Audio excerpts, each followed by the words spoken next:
Hulikam ang pangahablot ng isang motorcycle rider sa cellphone ng isang siklista habang bumabaybay sa Marcos Highway sa Pasig. Kasama rin natangay ang lisensya at pera ng siklista. Laging una ka sa balita ni EJ Gomez, exclusive. Binabaybay ng dalawang biker at motorcycle rider ang Marcos Highway sa Barangay de la Paz, Pasig City, umaga noong August 10. Lumipat ng linya ang motorsiklo at sinabayan ng dalawang biker. May dinukot siya sa likod ng isa sa mga biker. Saka humarurot ng takbo ang rider na nakasuot ng helmet at kapote. Ayon sa 32 anyos na biktimang si Drew, 3 silang magkakaibigang biker na nanggaling sa hinulugang taktak at pauwi na sana nang mangyari ang insidente. Natangay raw ang kanyang cellphone na abot sa 15,000 piso ang halaga.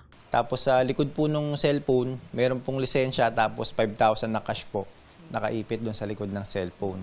Napansin daw ng grupo ng mga biker na sumusunod sa kanila ang rider sa bahagi pa lang ng Masinag sa Antipolo. Mahigit 3 kilometro raw ang kanilang itinakbo hanggang makarating sa bahaging ito ng Marcos Highway sa Pasig nang tangayin ng rider ang mga gamit ng biktima.